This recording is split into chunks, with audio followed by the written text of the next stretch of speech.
Today on the Locked On Blues podcast, the Colorado Avalanche did it.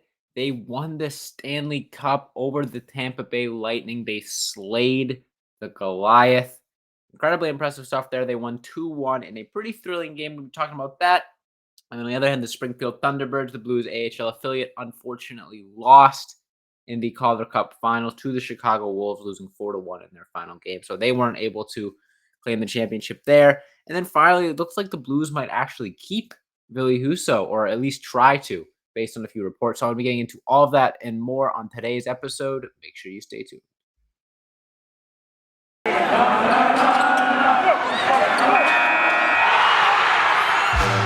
You're Locked On Blues, your daily podcast on the St. Louis Blues. Part of the Locked On Podcast Network, your team every day.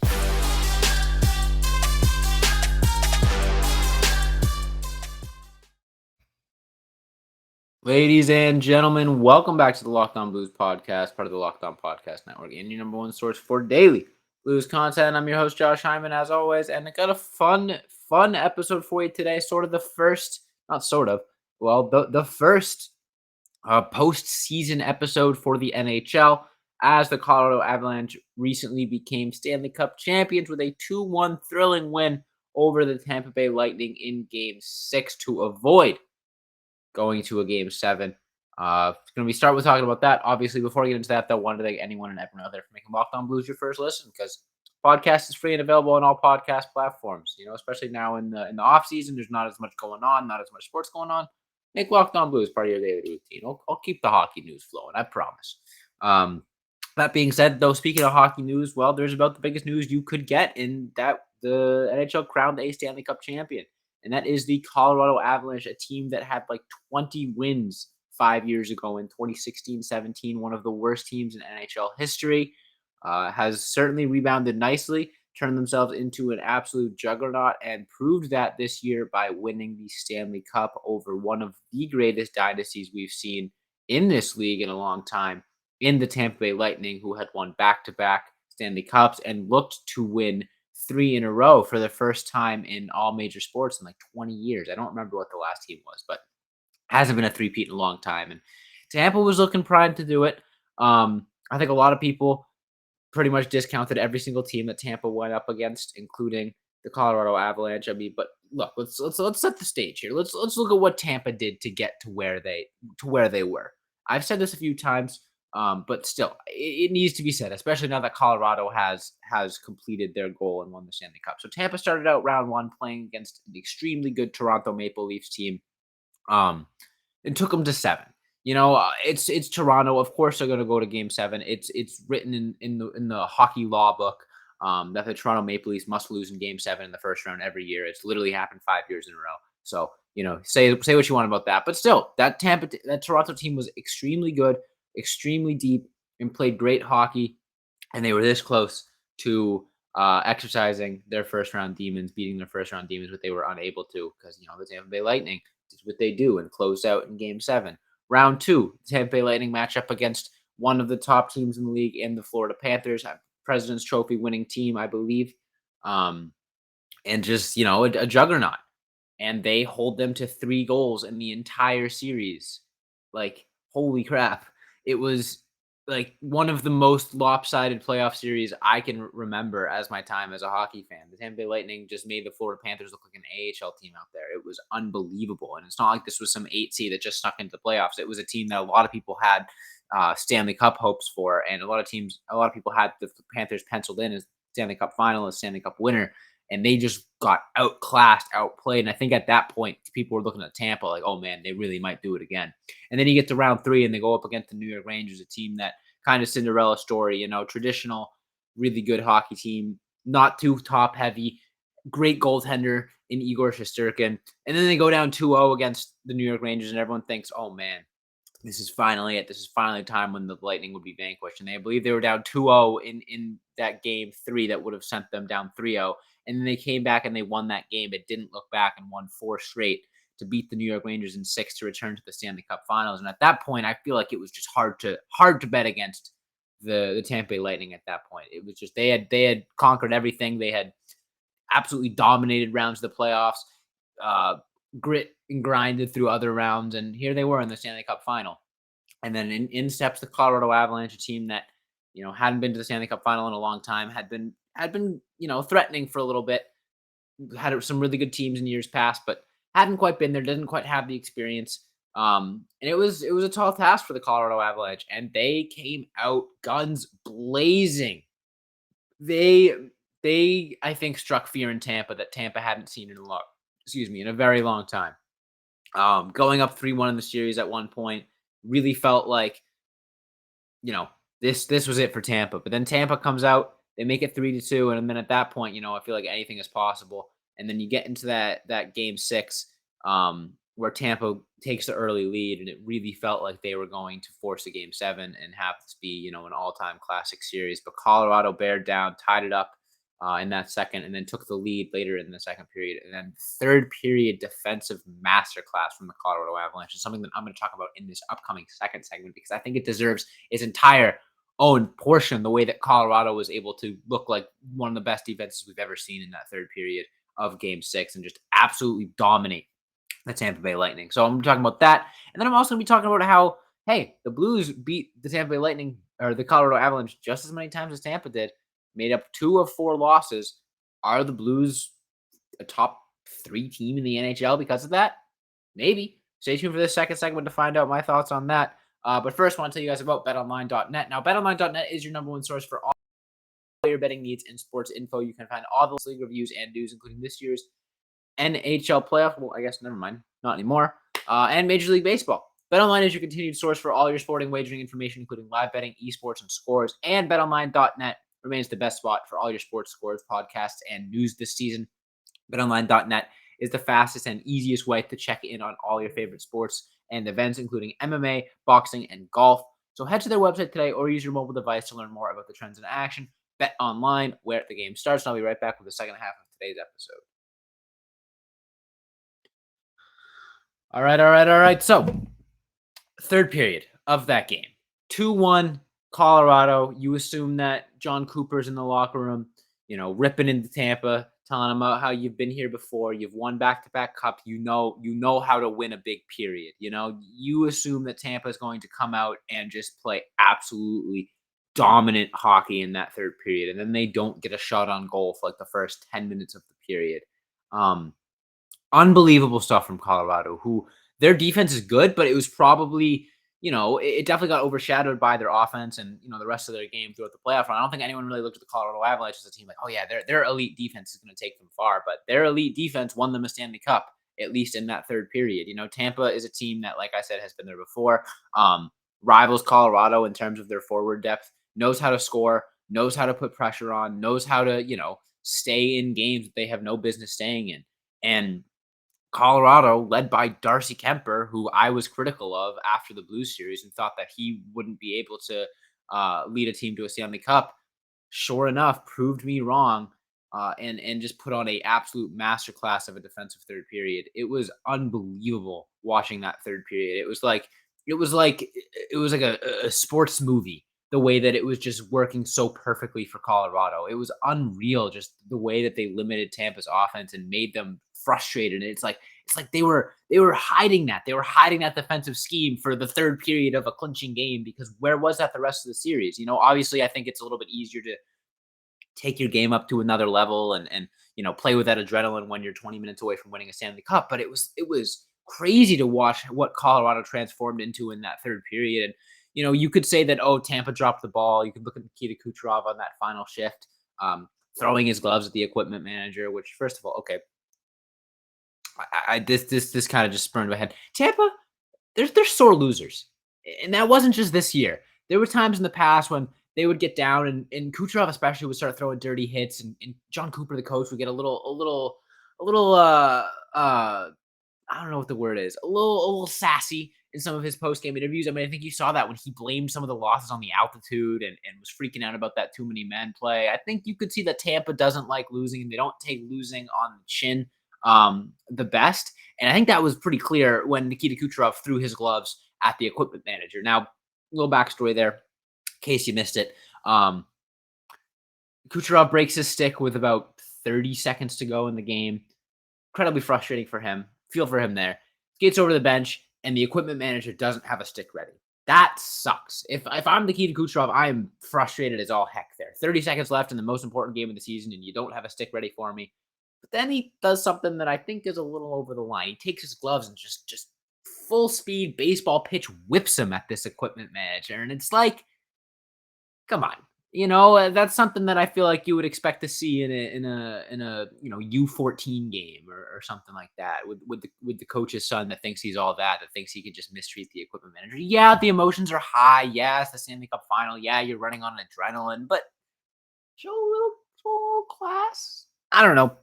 I don't want to get into that too much. I think the video speaks for itself. I think if you watch the video, it's pretty clear that Kucherov overreacted a little bit. But besides the point, he was frustrated, and that was because the Colorado Avalanche played incredible defense. Like it was truly insane to watch what I thought was going to be a offensive masterclass from Tampa to fight and claw their way back into the game turn into just Tampa can't do anything no matter how hard they try. I don't know how many shots they finished the period with, but I know they had like 2 through the first 11 minutes, which was incredible. Especially because Colorado, that wasn't their game, yeah, they had good defense, but it wasn't their game to shut you down defensively. They just more relied on their offense, but to show that they were capable of, winning a defensive battle and winning a game 2-1, winning that sort of game 2-1 just goes to show how much talent they had. And that maybe, the criticisms that they got for their defense and their goaltending only was because their offense was so good that they kind of relaxed a little bit on that end. But that being said, what does this mean for the St. Louis Blues? The Colorado Avalanche win the Stanley Cup. And I know people, I posted on Twitter and everyone was like, yeah, but here's your beat Colorado twice banner, which, okay, that's kind of funny. That's a little bit funny. But I mean, the fact still stands. The Colorado Avalanche just steamrolled their way to a Stanley Cup, swept the first 2 rounds, only lost 2 games to the 2-time defending Stanley Cup champion Tampa Bay Lightning. And oh yeah, they also lost 2 games, or they didn't sweep the first 2 rounds. Sorry, they swept the first and third round. And then they also lost 2 games in the second round to a little team called the St. Louis Blues. And the thing that really means to me is I think the Blues, that series was absolutely the Western Conference Final, which I think there's no secret there. I think the Blues would have pretty handily beat the Edmonton Oilers in the conference final. I don't know if it would have been a sweep, but I still think that they would have won. And I also think the Blues could have beat the Tampa Bay Lightning in the Cup final. Obviously, hindsight is 2020. You never really know there, but I think the Blues are one of the top 4 teams in the league based off of what these playoffs mean. Things could change during the offseason. Players could regress. Players for other teams could progress. And that's not to say that they're going to be a top 4 team at the start of the next season. But the way that these playoffs went and the way that the Blues were able to counter the Colorado Avalanche in a way that honestly the Tampa Bay Lightning couldn't. Now, yeah, they both won 2 games against them, but you look at Cale Makar, a guy that had 29 points or more than that, 30. I don't know how many points he had. He had a ton of points. He won the Conn Smythe. He won the Norris. He's probably the best defenseman in the NHL and is going to be for a long time. And he struggled immensely in the Blues series. Nathan MacKinnon struggled immensely in the Blues series. Darcy Kemper struggled immensely in the Blues series, so much so that there were talks about them starting their backup goalie at one point. It's impressive that the Blues were able to take the Stanley Cup champions to the woodshed that much and force them to adapt as much as they did. Now, obviously, the Blues still lost in 6, so can I really sit here and say, oh yeah, the Blues are right there? Maybe not, but it's certainly impressive to lose to the team that wins the Stanley Cup, and it's also impressive to lose to the team that wins the Stanley Cup in such dominant fashion, and to lose the team. And you're right there. You're right there. You're 5 seconds away from sending that game 6 to overtime. And then if that happens, who knows what happens with the series? And hey, I hate to say this. I hate to be that guy, but Jordan Binnington stays healthy in that series. Who knows? Who knows how good the Blues would have been able to be in this playoff run if Binnington stayed healthy. Means good things for the Blues next season. Absolutely. And I'm going to be starting to talk about the Blues next season, starting with a guy named Ville Husso, who it looks like the Blues might actually try to bring back which is a surprise to me. So make sure you stay tuned for this third segment where I'm going to be talking about that and a little bit about the Springfield Thunderbirds. Make sure you stay tuned.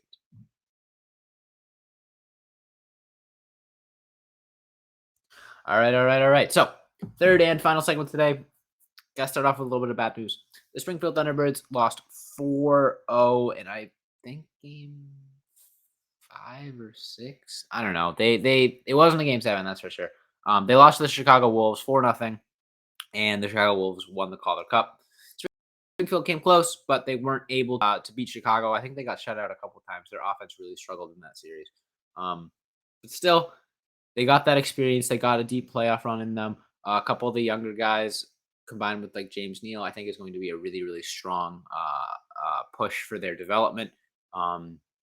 James Neal was one of the better players for the Springfield Thunderbirds in that run, and he's a veteran. He's been there before. I've said it before. It's going to be great to have these young guys in the AHL system have this experience and have this deep playoff run. And, a couple of those guys were around the Blues when they had their cup run. So it's like those guys have been there before, and maybe they were, down in the AHL or on the Black Aces or Strash or whatever. But having those guys who kind of observed from an outsider's perspective when the Blues did it in 2019, being able to be part of a team that did it themselves this year, I think there's no surprise there. And I also think it's going to do wonders for their development and really create an environment of playoff performers in St. Louis hockey. I think, the Blues obviously are made up with guys that have been there before, but when the roster turnover starts and when you got these AHL guys coming up, you can look at the fact that this, 2022 Springfield Thunderbirds team made it to the Calder Cup Finals and say, okay, yeah, maybe they don't have that playoff experience at an NHL level, but they have it at an AHL level. And it's the whole been there before sort of thing. It helps a lot. So it's great to see that they had that much success. I'm looking forward to seeing what they can do next year because I still think that they're going to have a really stacked team with the Blues having as much depth as they do. So that should be exciting. Speaking of depth, it looks like the Blues might actually be looking to bring Ville Husso back. As I said, let me try to pull up the tweet that I saw regarding Ville Husso. It's from Andy Strickland. Been lots of chatter, but I expect the St. Louis Blues to make a real effort to extend Ville Husso. He loves it in St. Louis and has a great relationship with Jordan Binnington. So that could mean two things, and probably likely means two things. His agent and him have tested the market, and there isn't as much of a desire for him as maybe he thought. Maybe I thought. I thought that he was going to be able to find a starting role pretty easily. And for, a decent chunk of change, it looks like that might not be the case. But also, maybe it is, and he just is happier in St. Louis. That could be the case as well. He could be happy with sort of a 1B/backup role. I don't think he's going to be able to do what he did this season and kind of take Jordan Binnington's job from him. I really highly doubt that will happen 2 seasons in a row. And I think Husso probably knows that. I don't think that he wants to come back to St. Louis and compete for the starter spot necessarily. And that's especially telling given his quote that he loves his relationship with Jordan Binnington. So it could honestly be more of just a culture fit and a comfort fit for Husso. Maybe he's not going to get quite as many starts here as he would get somewhere else. Maybe he won't get quite as much money. I don't know, but there's something about St. Louis and his relationship with the roster and the organization that makes him want to come back. And I think if the price is right, then you absolutely extend Ville Husso. Now, where that gets a little concerning is the fact that you do have Jordan Binnington locked up on a large deal, long-term deal there, and you don't want to have, at least in my opinion, you don't want to have 2 goalies for a combined $10 million for the next 4 years. I think you can do a little bit better at backup, not a little bit better, but you can do a little bit better price-wise. So if the price is right, absolutely bring Ville Husso back. But if he's going to be asking for that money that he would have commanded on the market, which I suspect is like $3-4 million. I think that might be a little too much, a little too steep for the Blues, just because him and Binnington would both be over 30 years old when that deal ends, and they'd both be making, Binnington's making 6, and if Husso's making 2, that's $10 million tied up in your goaltending. And I don't know if that's something that the Blues want to do. It's not something that I would want the Blues to do, but hey, maybe I'm wrong. Either way, though, it would be great to see Ville Husso back in the Blues uniform for the right price. He's a guy that has a ton of experience. He's a guy that now has playoff experience. And who knows, maybe due to his progression, maybe he would become an elite starter next year and the Blues have some trick up their sleeve. I don't know. Either way, I'm going to have it coming for you here all on the Locked On Blues podcast. But that is all the time I have for you today. So make sure you hit that follow or subscribe button on whatever podcast platform you're listening to me on. That way you never miss a new upload. Subscribe to the YouTube channel at Locked On Blues. Hit that notification bell. That way whenever a new episode comes out, you'll be the first to know. Also, leave a like, leave a comment, all that fun stuff, all that traditional YouTuber stuff that I've been pretending to say since I've had a fake YouTube channel when I was younger. I can actually say that for real now. Yeah, like and subscribe and share and I don't know, whatever. I got off track there. Follow Locked On Blues on all of our social accounts at Locked On Blues on Instagram, Twitter, Facebook, and TikTok. Follow me on Twitter at Josh Hyman NHL. Stay tuned for some lots of fun off-season episodes. I'm going to be trying to get some guests on the show and all that fun stuff, so stay tuned for that. That being said, thank you all so much for listening, and as always, let's go Blues.